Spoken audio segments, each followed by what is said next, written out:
आता हे सगळे आरोप प्रत्यारोप, हे सगळं राजकारण, कुरबुरी, दुरावा, चर्चा, एकमेकांवरती नाराज होणं, टीका टिप्पणी करणं, हे सगळं कशाच्या पार्श्वभूमीवरती रंगतंय?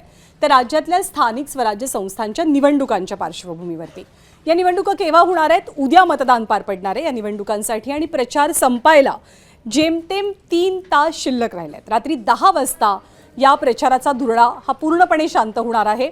त्यामुळे शेवटच्या एक प्रकारे स्लॉग ओव्हर्स आहेत प्रत्येक नेत्यासाठी, प्रत्येक पक्षासाठी, आणि त्यामुळे सगळ्यांनीच एक प्रकारे जबरदस्त जोर लावल्याचा प्रचारामध्ये पाहायला मिळतंय. यात महत्त्वाचा उल्लेख करावा लागेल तो अजितदादांचा. अजित पवार प्रत्येक नगरपालिका, नगरपंचायती पिंजून काढतात. खरं तर अजित पवारांचे पुतणे युगेंद्र पवार यांचं काल लग्न होतं, पण आधी लगीन कोंढाण्याचं म्हणत अजित पवारांनी प्रचार सभांवरतीच भर दिला. ते युगेंद्र यांच्या लग्नासाठी उपस्थित राहिले नाही. तर अजित पवारांचा मुलगा जय पवारचं लग्नही अगदी तोंडावरती येऊन ठेपलंय.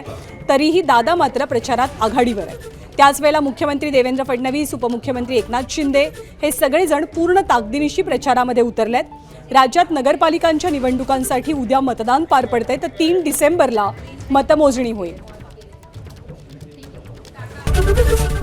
एबीपी माझा, उघडा डोळे बघा नीट.